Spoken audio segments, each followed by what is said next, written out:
What's up, guys? Welcome to the YouTube channel. I appreciate y'all coming to watch this interview with Cam. It's Cam Carraway. God, I can't even remember all the kids' achievements. I go through them at the beginning of the interview. It's a long, long list, but for his age anyway. But he was great to have on, and a huge shout out to all his sponsors. I'll put them. Wrong side. Over here. Huge shout out to them. Huge shout out to Cam for coming on in the first place. He's our first interview on the show. It was really dope to have him on. So I don't have much else to say before the interview. You guys enjoy. Again, shout out to Cam and shout out to Cam's sponsors and Cam. And you guys hit all these buttons down here. It really helps us out a lot. I think we got like 13 followers right now. So even if you think you're just one, it's 14. So it helps. It makes a big difference. Appreciate you guys. Thanks. You hear me now? I can hear you now. Okay, it must have been the headphones messing it up. How you doing, man? I'm glad to finally meet you. This is cool. This is really cool. Yeah, it is really cool. Nice to meet you, Mr. Bailey. So, man, I read your biography on your website. There's not a wiki page for you? No, I don't have a wiki page yet. Not a Wikipedia page. We'll fix that. We'll fix that for you. So, where are you from? Castro Valley, California. You've been racing since 6 years old.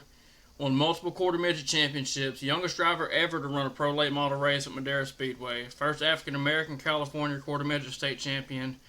3 times winner in the junior late model division at Las Vegas Motor Speedway, and the first African American junior late model winner at that venue. Dude, welcome to the podcast. That's a mouthful right there, and you're only 15? Yes. You already got a mouthful of achievements. Thank you. So what first got you into racing?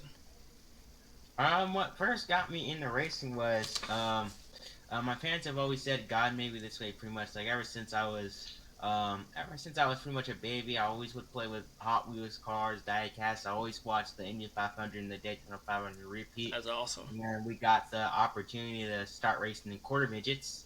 Of course, me being the race fan that I was, once I saw the quarter midget at the fairgrounds, I wanted to do it.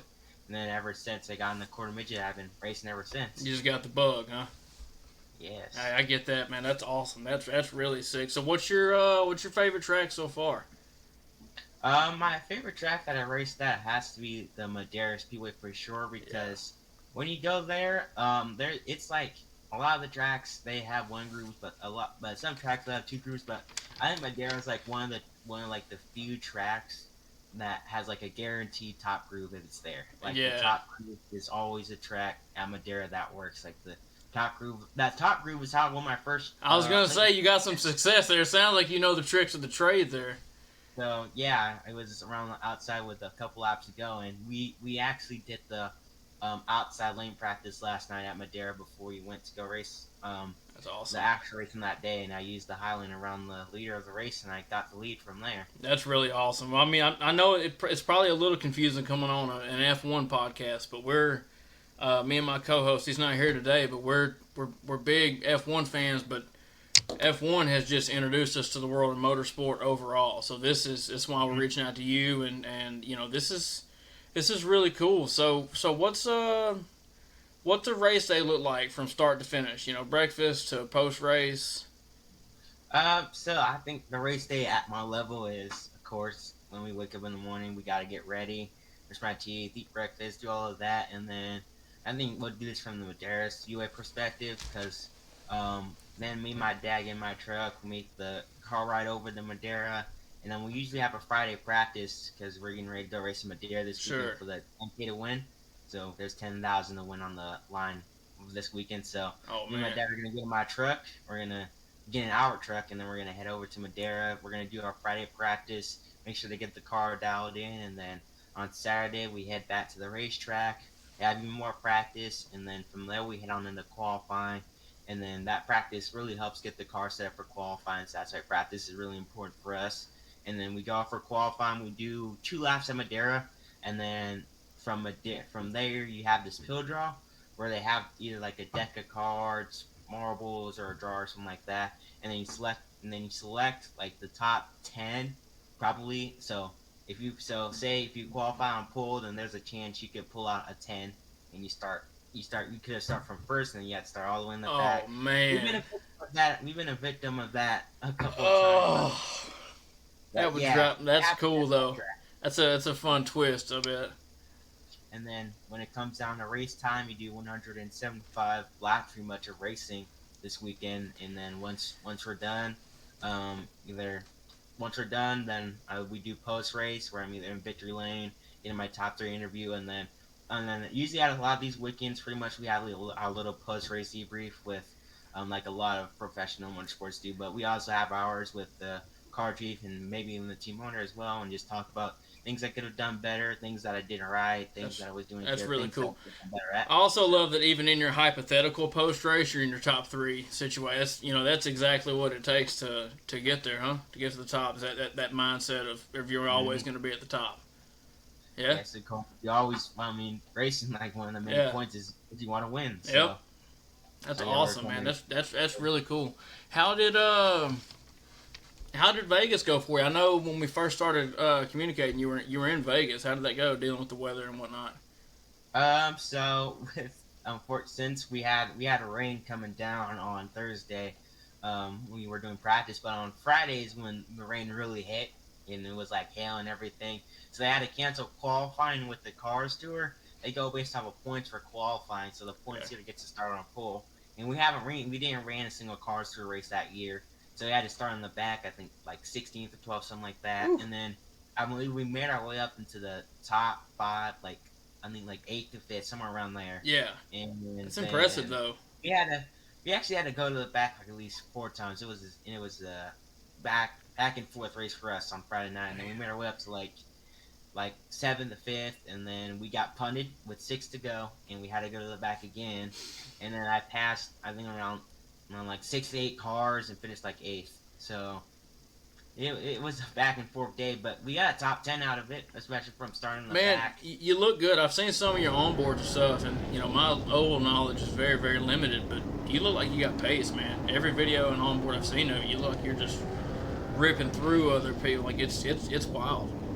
How hard is it to kind of balance racing with, school and, rode a regular 15. When I was 15, I didn't even know whose house I wanted to go to this weekend, much less you got a lot on your plate, man. How do you balance it all? Luckily enough, I think I've been very blessed to have a special school program that my district does for people that travel a lot. Like, I'm very blessed to have that program. So it does kind of lay off some of the work, because with this program, I have 2 periods where I can go to public school as well, still get to socialize with my friends. And I have 4 periods that are online, so that allows us to have a little bit more flexibility with 4 periods out of the day. So it was really blessed to have that program for us. Well, that is really awesome to be able to have that, to give you the flexibility to chase hobbies and dreams and passions and stuff. That's really cool. What's your, outside of NASCAR, because I know that's your career goal, and that's, I think it's very achievable for you. But outside of NASCAR, what's your favorite motorsport series? Or do you have one that you pay attention to? Or are you too busy?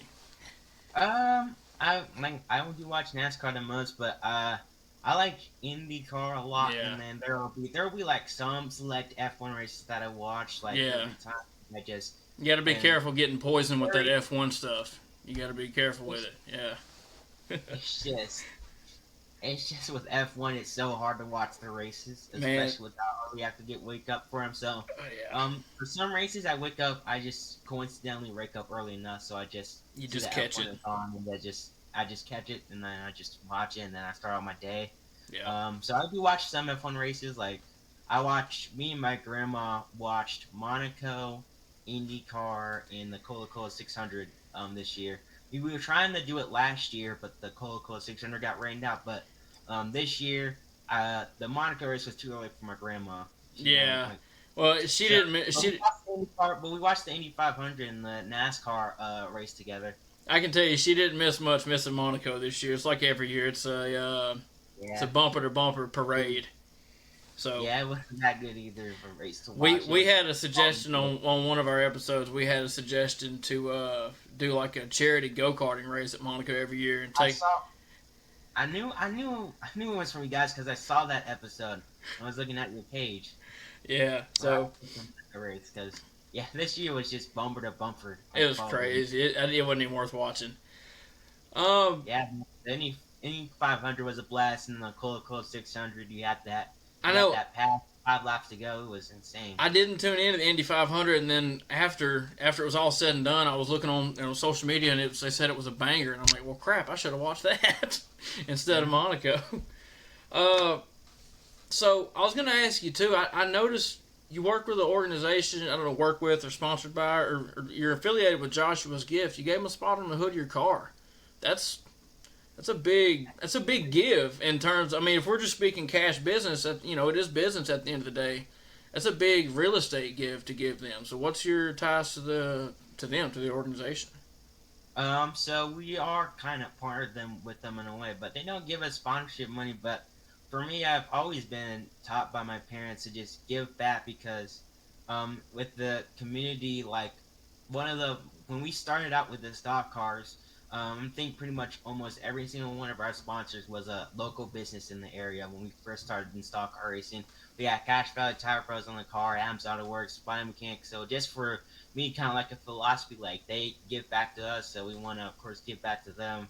So it's kind of like a little philosophy in a way. And Joshua's gift, um, with Joshua's gift, it's kind of like that. We've been trying to raise fundraisers for them, and then of course, I think we decided that we were gonna put them on the hood of our car for the Stockton race that we did way back in the year. So it's just that giving back value that I was taught by my mom and dad. That's awesome, And dude. That's really awesome. so, So, what kind of avenues do you usually have to take to secure sponsorships? Is it still a lot of face to face networking, or do you think social media is moving a lot of it?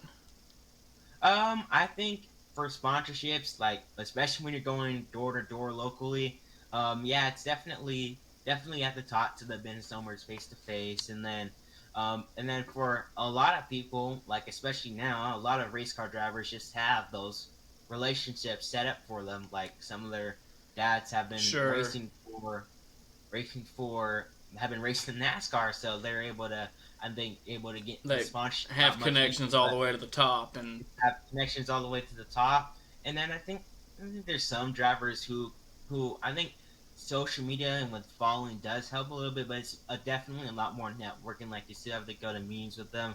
So even still, like even if you have those connections, you still have to talk to your sponsors, make sure they're happy, and just you have to make sure you're always talking face to face with them and make sure you're talking to your sponsors actively. So there's still that hardworking aspect, I think, for anyone who's trying to get sponsors or already have sponsors. nice, nice, dude.